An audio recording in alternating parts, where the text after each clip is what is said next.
Assalamualaikum warahmatullahi wabarakatuh. Nama saya Nur Khadijah binti Muhammad Zai, nombor metrik A166955.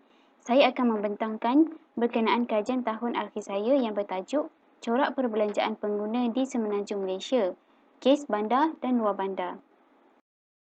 Sebagai pengenalan, Malaysia adalah antara negara-negara di Asia Timur yang mempunyai lebih banyak bilangan bandar dengan bilangan penduduk bandar yang semakin meningkat. Statistik menunjukkan penduduk di bandar membentuk 71% daripada jumlah penduduk di Malaysia. United Nations Department of Economic and Social Affairs menjangkakan bahawa Malaysia akan mencatatkan kadar urbanisasi 80% pada 2020 dan antara 85 hingga 90% untuk tempoh 30 tahun akan datang. Proses urbanisasi yang berlaku akan mempengaruhi tingkah laku dan corak perbelanjaan yang boleh mengakibatkan jurang sosioekonomi antara strata berlaku. Oleh itu, pemahaman yang jelas tentang bagaimana rakyat Malaysia berkelakuan memainkan peranan penting dalam pelaksanaan strategi kerajaan untuk mencapai matlamat ekonomi negara. Selain itu, perancangan tersebut bukan sahaja untuk pertumbuhan seluruh ekonomi tetapi juga untuk meningkatkan taraf kehidupan pada masa kini dan pada masa akan datang. Di samping itu, pemahaman yang lebih baik terhadap tingkah laku, keperluan dan keutamaan pengguna akan membolehkan penjual produk dan penyedia perkhidmatan untuk menyesuaikan usaha pemasaran mereka untuk memenuhi keperluan khusus masyarakat yang berbeza. Terdapat dua objektif yang ingin dicapai melalui kajian ini, iaitu yang pertama adalah untuk mengenal pasti apakah faktor-faktor yang mempengaruhi perbelanjaan isi rumah. Seterusnya, objektif kedua adalah untuk membandingkan komposisi perbelanjaan rumah antara kawasan bandar dan luar bandar. Untuk bahagian skop kajian ini menggunakan data penyiasatan perbelanjaan isi rumah HES 2016. Data ini diperoleh daripada Bank Data UKM dengan kerjasama Jabatan Perangkaan Malaysia. Kajian dikhususkan lagi kepada kawasan bandar dan luar bandar di semua negeri di Semenanjung Malaysia sahaja. Jumlah bilangan sampel data yang ingin dikaji adalah sebanyak 10,331 responden. Beberapa pembeli ubah sahaja yang dipilih mengikut objektif kajian, iaitu untuk objektif 1, pembeli ubah yang digunakan adalah perbelanjaan isi rumah, pendapatan isi rumah, sijil tertinggi ketua isi rumah, jantina ketua isi rumah, etnik ketua isi rumah, strata, umur ketua isi rumah dan saiz isi rumah. Manakala untuk memenuhi objektif kedua, pembeli ubah yang digunakan adalah 7 komponen perbelanjaan isi rumah dan strata. Seterusnya, kajian kepustakaan. Rogers melakukan analisis corak pendapatan dan perbelanjaan dari segi pengangkutan, makanan, pakaian dan perumahan untuk dibandingkan antara strata.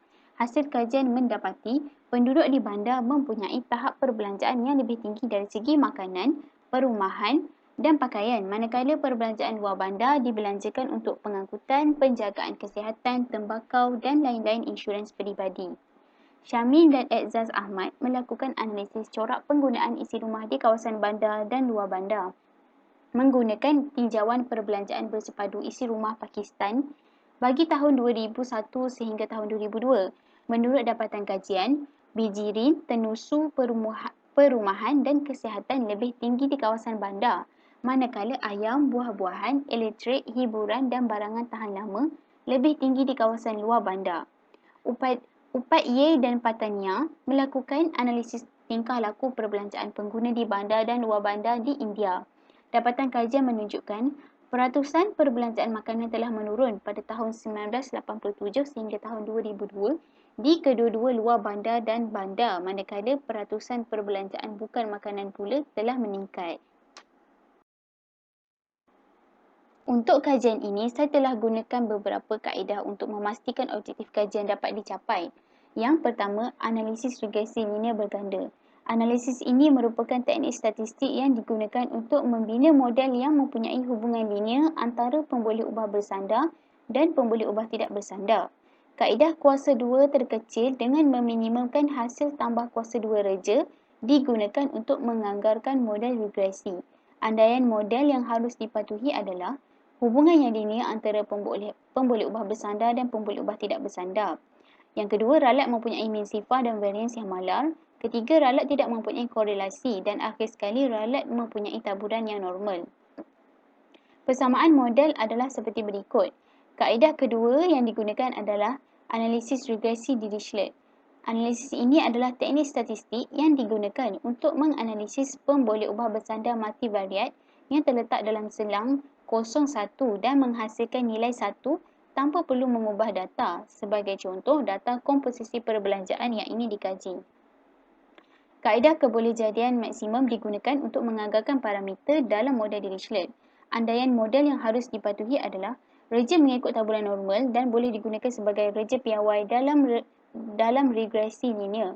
Persamaan model adalah seperti berikut, iaitu terdapat model mean dan model kepersisan. Analisis regresi linear berganda telah dilaksanakan terhadap log perbelanjaan isi rumah dengan kesemua pembolehubah yang terlibat. Dengan menggunakan perisian R, hasil analisis boleh ditulis seperti berikut. Ujian signifikan regresi terhadap perbelanjaan dijalankan, iaitu ujian F. Nilai ujian F adalah besar dan nilai P adalah lebih kecil daripada aras keertian 0.05. Oleh itu, hipotesis nol berjaya ditolak. Terdapat salah satu nilai anggaran parameter yang tidak sama dengan sifar. Maka terdapat hubungan yang signifikan antara log perbelanjaan dengan pembolehubah yang terlibat. Seterusnya, ujian anggaran parameter individu juga dijalankan dengan menggunakan ujian T. Nilai P bagi setiap parameter yang saya dah highlight warna kuning ni memberikan nilai yang kecil daripada aras keertian. Oleh itu, hipotesis nol berjaya ditolak. Maka terdapat hubungan yang signifikan antara log perbelanjaan dengan kesemua pembolehubah tidak bersandar. Dapatan kajian menunjukkan terdapat hubungan yang positif antara perbelanjaan dengan pendapatan, saiz isi rumah dan umur ketua isi rumah. Selain itu, nilai pengurangan terhadap log perbelanjaan semakin tinggi apabila tahap sijil pendidikan semakin rendah. Jantina perempuan sebagai ketua isi rumah mengalami 0.091 pengurangan terhadap log perbelanjaan berbanding jantina lelaki. Bukan Bumi Putra lebih banyak peningkatan, iaitu sebanyak 0.091 terhadap log perbelanjaan berbanding dengan etnik Bumi Putra.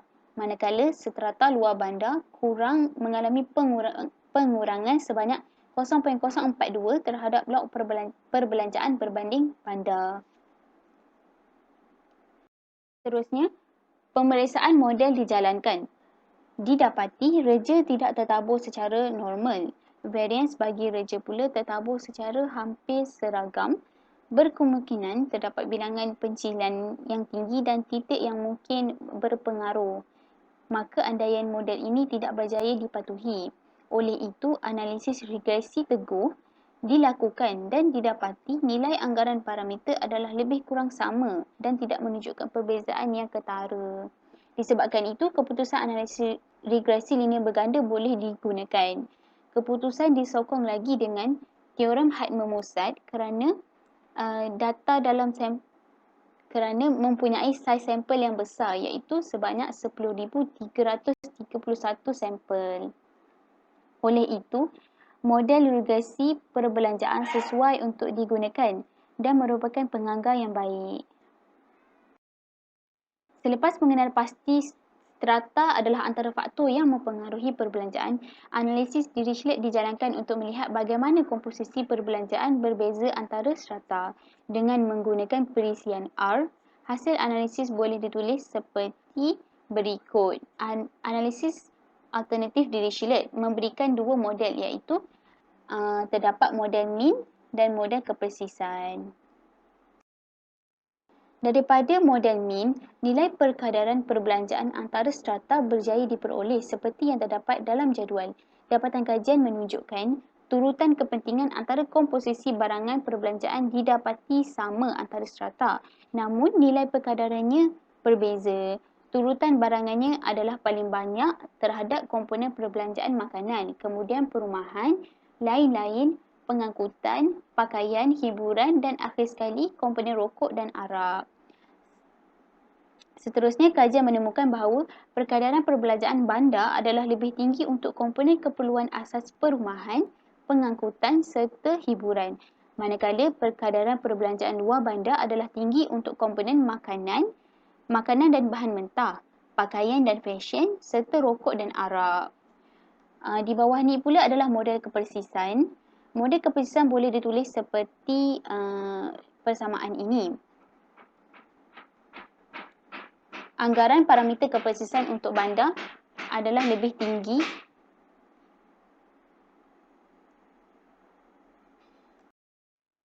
Maafkan saya, terdapat gangguan bunyi. Okey, model kepersisan pula boleh ditulis seperti persamaan ini. Anggaran parameter kepersisan untuk bandar adalah lebih tinggi untuk setiap komponen barangan dan perkhidmatan. Seterusnya, pemeriksaan kecekapan model dilakukan untuk memastikan